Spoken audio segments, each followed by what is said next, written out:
The very first virtue I would say the students here have is the virtue of faith. And I see it lived out all the time.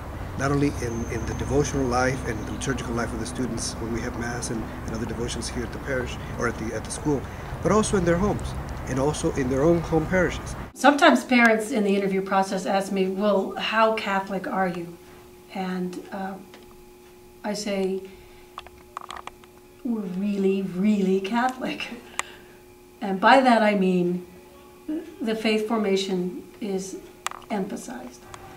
We have weekly Mass, we talk about saints, we have Marian devotions, you learn your prayers in Latin, you learn hymns in Latin, all geared towards being able to participate more fully in the Mass, which is the greatest prayer.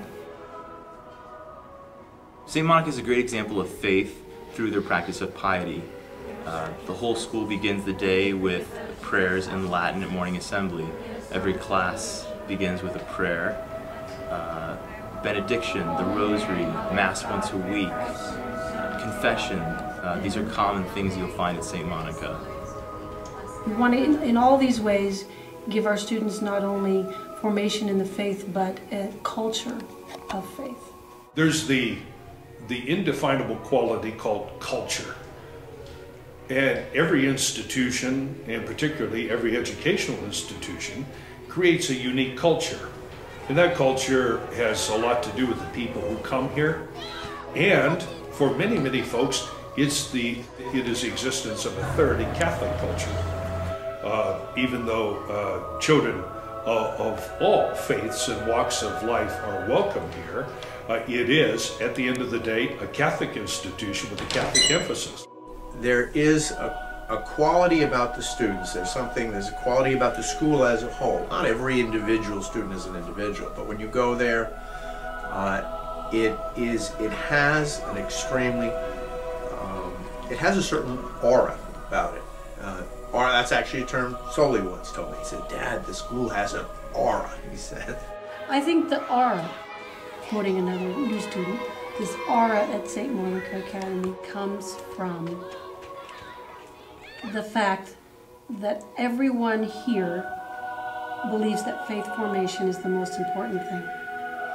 And after that, what flows from that is a great peer environment, and what flows from that is academic achievement. There is really a sense that of well-being. I think the kids as a whole tend to be a lot happier than I see other kids. And I think that has a lot to do with their faith and the seriousness with which faith is taken at the school. The teachers are faithful people, the parents are, and the children are. And faith isn't just something added on. It's not just one, oh, we'll have religion class and then we'll do our other things. And it isn't just something where lip service is paid. You know, we'll say the prayer in the morning, we'll say the prayer in the evening, all of which are fine things. But it really is a place where people strive and have, I think, to some small degree succeeded in making faith and virtue really a part of the spirit of the school. I think that really helps them see that Catholicism or your Catholic faith isn't something you just do on Sundays at Mass. It's a way of life. The education at St. Monica Academy is based on the classical stages of education. It begins with grammar, followed by logic, and last of all, rhetoric. At St. Monica Academy, it's not just mere facts and knowledge they're learning. It's deeper things, it's wisdoms, it's the deeper questions. Why? Why is this happening? Why is this character doing this? Why did William the Conqueror invade England in 1066? You know, why did Pope Blessed Urban II preach his crusade? Why did God become man? These deeper questions, these deeper mysteries, in a very systematic way are approached rather than memorization and fact charts. How do you bring the ancient ideas, the best of these ideas, down to a point where people can reach them when they're 10 years old, 12 years old, 15, 18 years old. The first thing was that at St. Monica's I didn't have 40 kids in the classroom, which was great, nice. One of the great things about St. Monica's when I heard about it and when I started teaching was the small class sizes. And so that was the first part of teaching experience, which was very nice, because as a teacher you want to connect, you want there to be some connection with the students and be able to give them your time and see that there's, if they're struggling or if they're making progress, you want to be able to challenge them. But it's tough when you have 40 students and you're cycling through classrooms of 40 students. At St. Monica Academy, we're learning Euclid's geometry, algebra, calculus, ancient history and literature, medieval history and literature, Renaissance history and literature, American history and literature, moral theology, apologetics, scripture, Catholic doctrine, Latin, government, biology, chemistry, physics. The sine qua non of this institution is a quality educational experience. Without that, the parents and the families who bring their children here would not be bringing them here because they have many alternatives available to them. If you just wanted to have your kids in Catholic school, there are many alternatives. There are many places to go. St. Monica Academy is very much aware of its Catholic identity, and you can see this on all the different levels of classes as well as the different subjects. Obviously, theology class, they're going to learn moral theology, apologetics, scripture, the doctrine of the faith. In addition to this, in history class, they're learning about the Crusades. They're learning about the great missionaries. They're seeing history from a perspective that is defending rather than attacking the church, which is so common among pseudo-intellectuals and historians these days.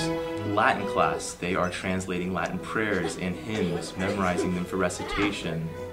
In English class, they are studying the great works of literature and seeing the greater message behind them, the virtues of the characters, the important plot lines, the Christ figures. St. Monica Academy does not have a Catholic bias at all. It simply seeks the truth, the ultimate end of faith, reason, and virtue. As our late Holy Father John Paul the Great said, faith and reason are like two wings upon which the human spirit is elevated to the contemplation of truth. And I would say that is the essence of life and the curriculum at St. Monica Academy.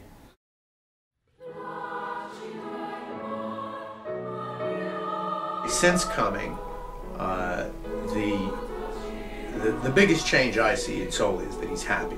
He was extremely unhappy, and he's not an unhappy kid. He's basically a happy kid. But he'll say right out of the blue, we can be cooking or doing anything. He said, "Dad, I love this school." How many kids tell you? I mean, he'll just say that. I love this school. I mean, unprompted, out of nowhere.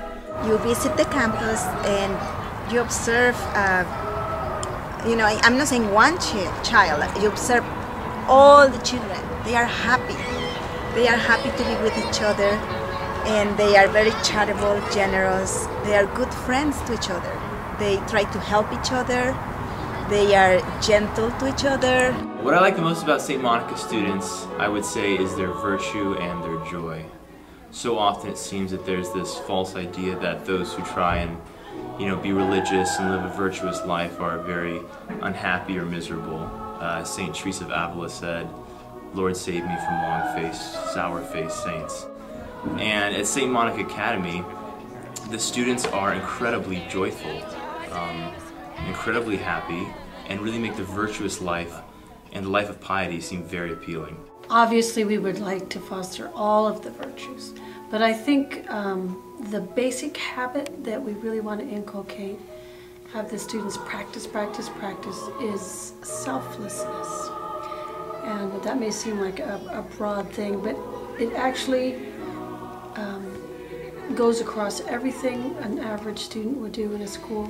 You can approach your studies, sports, performing, the way you attend Mass, from a selfish standpoint or from a selfless standpoint.